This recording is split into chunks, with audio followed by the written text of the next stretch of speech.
සියලු දෙනාටම ආයිබෝන් කියලා පිළිගන්නවා. ඉතින් මේ වීඩියෝ එක අපි අද කරන්න බලාපොරොත්තු වෙන්නේ අපේ A level විභාගය ඉවර වෙච්ච සියලුම දුවලා පුතාලා වෙනුවෙන්. මේ වීඩියෝ එක හරහා ඔයාලට තියෙන සියලුම ප්‍රශ්න වලට උත්තර දෙන්න අද අපි උත්සාහ කරනවා. A level ලියලා ඉවර වෙලා ඉන්න ඔයාලා දැන් මොකද කරන්නේ? නැවත වතාවක් අපි A level විභාගයට පෙනී ඉන්නවද?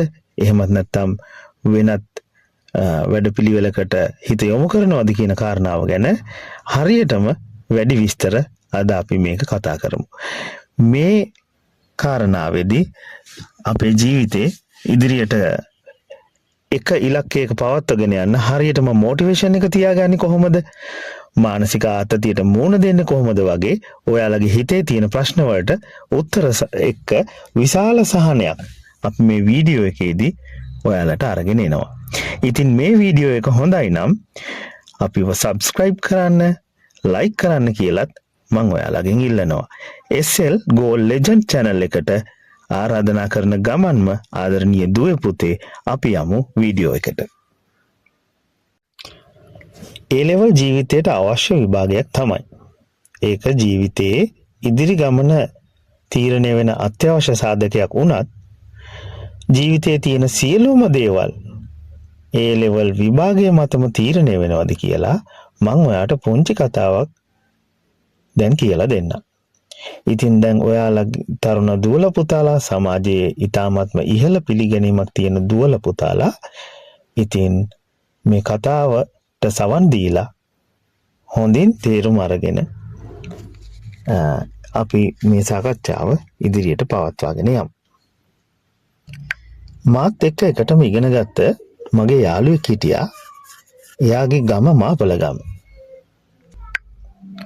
උසස් පෙළ විභාගයට වාණිජාංශයෙන් පෙනී හිටපු මගේ යාළුවා විභාගයේ ගැන ගොඩක් බලාපොරොත්තු තියාගෙන හිටියා.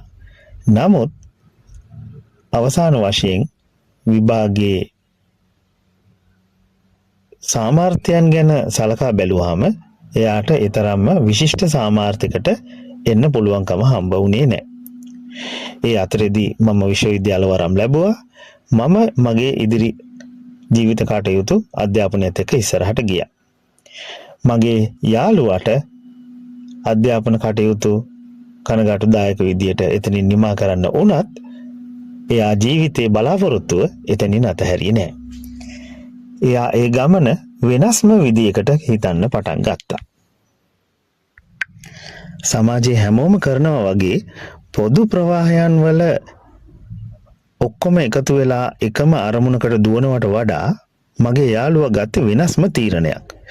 එයා හොයලා බැලුවා එයා නිෂ්පාදන කටයුත්තකට යොමු වුණොත් වඩාම වේගෙන් මොන වගේ කාරණාවක් තමන්ගේ ජීවිතයට ලං කරගන්න පුළුවන්ද? ඒකෙන් ආර්ථිකව කොහොමද ඉදිරිය හදාගන්නේ කියලා. එයාගේ තීරණය වුණේ පළවෙනි රස්සාව හැටියට උත්සාහ කරලා බලන්න වඩේ හදන විදිය ගැන. ඉතින් එයාගේ අම්මා තාත්තගේ ආධාර උපකාර ඇතුව ඒ පිළිබඳව පළවෙනි උත්සාහය ගෙදරදී ගත්තා.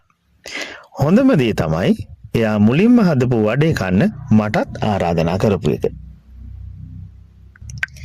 ඒ අම්මා තාත්තට ආර්ථික වශයෙන් ළමයට උදව් කරන්න විශාල මුදල් සම්භාරයක් නොතිබුණත් ඒගොල්ලන්ට පුළුවන්කම තිබුණා උපදෙස් දෙන්න කොහොමද මේ කෑම වර්ගයේ රසට හදන්නේ කියලා. ඉතින් කීපවරක් ඒක ගෙදරදී උත්සාහ කරපු මගේ යාළුවා දෙවනි පියවර හැටියට තමන්ගේ ගෙදර ඉස්සරහම තියාගෙන මේ වඩේ ටික විකුණන්න පටන් ගන්නවා. එයාගේ නිෂ්පාදනයේ තිබ්බ විශේෂත්වය තමයි නැවුම්ව නිෂ්පාදනය කිරීමත් ඒක සෞඛ්‍ය ආරක්ෂිතව නිෂ්පාදනය කිරීමත් පිරිසිදුවට එය තමන්ගේ අවට ඉන්න ජනතාවට සහන මිලකට විකිණීමත් කියන කාරණා. ඉතින් මගේ යාළුවා මේ ව්‍යාපාරයේ දවසින් දවස අතහරින්න නැතුව ධෛර්යමත්ව ඉදිරියට කරගෙන යද්දී මට සිද්ධ වුණා ගමෙන් යන්න මගේ අධ්‍යාපන කටයුතු වලට. ඉතින් අපි ටික කාලයකට හම්බ වුණේ නැහැ. මගේ කටයුතු මම කරගෙන ගියේ ගමෙන් පිට. යාළුවා තමන්ගේ ව්‍යාපාරය දිගින් දිගටම උත්සාහය අතාරින්න නැතුව ඉදිරියට කරගෙන ගියා. එක දවසක් හවස් වෙලාවක මගේ වැඩ කටයුතු ඉවර වෙලා මම ගෙදර යනකොට හැමදාම පුරුද්දට යනවා වගේම මම මගේ යාළුවගේ වඩේ කඩේ ගාවටත් ගියා. එදා විශේෂත්වය තිබුණේ එයා තමන්ගේ ව්‍යාපාරය 3 වෙනි අදියර දක්වා වර්ධනය කරලා තියෙනවා මට දැක ගන්න හම්බ වුණා. 3 වෙනි පියවර හැටියට මගේ යාළුවා කරේ වෙනදා ඇසුරුමකට දාලා විකුණපු වඩේ ටික වාඩි වෙලා කන්න පුළුවන් හොඳ පිරිසිදු තැනක් හදලා ඒ වගේම තමයි ඒකට අගය එකතු කිරීමක් හැටියට තව ලංකාවේ සිරිත හැටියට දෙන උණුවට දෙන ප්ලේන්ටියකුත් ඒ තමන්ගේ මෙනු එකට එකතු කරපු එක. ඉතින් ওই විදිහට කාලේ ගෙවිලා ගියා. යාළුවා තමන්ගේ ව්‍යාපාරය උනන්දුවෙන් කරගෙන යනවා. උදේම වැඩට එනවා. හරි ස්ථාවර විදියට ස්ථායි ක්‍රමවේදයකට එයාගේ වඩේ කර්මාන්තය ඉස්සරහට කරගෙන යන අතරේ මගේ අධ්‍යාපන කටයුතු ඉවර වෙලා මම කොළඹට මගේ පළවෙනි රස්සාව හැටියට ගමෙන් පිටත් වෙලා යනවා. ඉතින් අපි ටික කාලයකට ළඟ දිනවල මුණ ගැහෙන්න බැරි වෙනවා. ওই විදියට කාලේ ඉස්සරහට ගලාගෙන යනවා. තවත් පුංචි කාලයක් ගත වෙනකොට මගේ යාළුවා තමන්ගේ ව්‍යාපාරේ සරුවට කරගෙන යන්න පටන් අරගෙන තිබුණා. ඉතින් දුවේ පුතේ මේ විදිහට ටිකෙන් ටික අමාරුවෙන් වර්ධනය කරගෙන එන මේ ව්‍යාපාරේ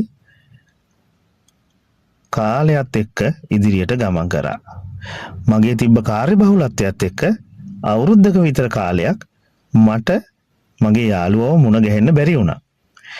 එක දවසක් මම ගෙදර යන වෙලාවක මම මගේ යාළුවගේ කඩේට නැවත ගොඩ වෙනවා. ඒ කඩේ පිටිපස්සෙම තියෙනවා පර්චස් 10ක විතර පුංචි ඉඩමක්. ඒ ඉඩමේ කිසිම ඉදිකිරීමක් කරලා තිබුණේ නැහැ. ඒක මගේ හිතවතාගේ අසල්වාසියෙකුට අයත් පුංචි ඉඩමක්. වෙනද වගේ පුරුදු විදියට මම මගේ හිතවතාව මුණ ගැහෙන්න උත්සාහ කරත් පුදුමයකට වගේ එදා මට හැමදාම දකින්න වඩේ කඩේ තිබුණේ නැහැ. ඒ වෙනුවට මට දකින්න හම්බුනේ ඊට පිටිපස්සෙන් ඉදි කරපු තට්ටු කීපයකට ගොඩනංවන්න උත්සාහ කරන විශාල කඩපේලියක්. ඒකේ පහළම තට්ටුවේ දැන් වෙනකොට සියලුම බඩු භාණ්ඩ අවශ්‍යතා සම්පූර්ණ කරගන්න පුළුවන් විදියට පහසුකම් තියෙන විශාල සුපර් මාකට් එකක් තමයි මට දකින්න හම්බ වුනේ. පොදුමයකට වගේ මාව බලන්න මගේ යාළුවා එළියට ආවේ ආයුබෝවන් කියාගෙන. ඒ වගේම තමයි ලස්සන හිනාවකින් මාව පිළිගන්න ගමන් මට යාළුවා කිව්වේ අද මම සුපිරි වෙළඳ සැලක හිමිකරුවෙක් කියන කාරණාව. ඉතින් මගේ දුවේ පුතේ මගේ මේ යාළුවා කිව්වා වගේ උත්සාහය අතාරින්න නැතුව එක ඉලක්කයක් දිශාවට එක එල්ලේ බලාගෙන දිගටම ස්ථාවරත්වය රැකගනිමින් ඉදිරියට යන්න පුළුවන් නම් එයා වගේම ඔයාලටත් ඔයාගේ ජීවිතය සාර්ථක කරගන්න පුළුවන්. ඉතින් මගේ දුවේ පුතේ තමන් නැවත වතාවක් විභාගයට පෙනීන සිටින්න උත්සාහ කරනවා නම් අදහසක් තියෙනවා නම් ඒ පිළිබඳව පූර්ණ වශයෙන් කැප වෙලා එකම අරමුණක හිත පිහිටවාගෙන නොසැලෙන උත්සාහයෙන් ඉදිරියට ගිහිල්ලා තමන්ගේ ඉලක්කය සපුර ගන්නත් දෙවෙනි අවස්ථාවකට බලය ජවය ගන්න ওই සියලු දෙනාටම ශක්තිය තියෙනවා කියන එක හොඳින් හිතට ගන්න ඕනේ. එහෙමත් නැත්නම් තමන්ගේ අදහස තියෙනවා නම් මොකක් හරි වෘත්තීය සුදුසුකමක් වැඩි දියුණු කරගෙන ඉස්සරහට යන්න ඒ පිළිබඳවත් SL Gold Legend channel එක හරහා අපි ඔබව දැනුවත් කරන්නට ඔබත් එක්ක නිරන්තරයෙන් ඉදිරි ගමනට සහභාගී වෙන්නට බලාපොරොත්තුවෙන් සිටිනවා. රටක් හැටියට, ජාතියක් හැටියට එකවන්ව එක්සිත්ව නැගී සිටීමෙන් තමන්ගේ ජීවිතයේ අරමුණට යන්නට ඔබට උවමනා කරන ශක්තිය ධෛර්යය ලබලා දෙන්න SL Gold Legend අපේ මේ YouTube channel එක හරහා නිරන්තරව අපි ඔබත් සමග රැඳී සිටිනවා. ඔයාලගේ ජීවිතේ ඔයාලට මුහුණ දෙන්න වෙන සියලුම ප්‍රශ්න ගැටලු වලට උත්තර සපයන්න අපි නිරන්තරයෙන්ම උත්සාහ කරනවා. ඉතින් දුවේ පුතේ අපේ channel එකත් එක්ක නිරන්තරයෙන් රැඳී සිටින්න. ඒ වගේම ඔයාගේ හිතට එන ඕනම දෙයක්, ඕනම ප්‍රශ්නයක් අපිට කමෙන්ට් කරන්න. අපි ඒ පිළිබඳව අපේ අවධානය යොමු කරලා අපේ තියෙන උපරිම ශක්තියෙන් ඔබව නගා සිටවන්නට, ඉදිරියේ ජය ගන්නට, අනාගතේ ලංකාව දිනවන දුවෙක් පුතෙක් කරන්නට උවමනා කරන සියලුම වටාපිටාව සකසා දීමේ වගකීම අප ඔබ වෙනුවෙන් දරාගෙන ඉන්නවා. එහෙනම් දුවේ පුතේ අපි මේ යන ගමන එකට ඉදිරියට යමු. ඔයාලගේ තියෙන ප්‍රශ්න ගැටලු සියල්ලක්ම අප වෙත යොමු කරන්න. අපි ඒ පිළිබඳව විමසලා බලලා සමාජ කතිකාවතක් ගොඩනගන්නට පළමු පියවර අද දිනේ තැබුවා කියලා හිතේ තියාගෙන අපි ඉදිරියට මේ ගමන යමු. නියත වශයෙන්ම අපි ලෝකය ජය ගන්නවා. එකතු වෙලා ලෝකය ජය ගන්නට ඉදිරියට යන්නට සුබ ප්‍රාර්ථනා කරමින් මීළඟ වීඩියෝ එකකින් හමු වෙනකන් සියලුම දෙනාට ජයෙන් ජයම ප්‍රාර්ථනා කරනවා.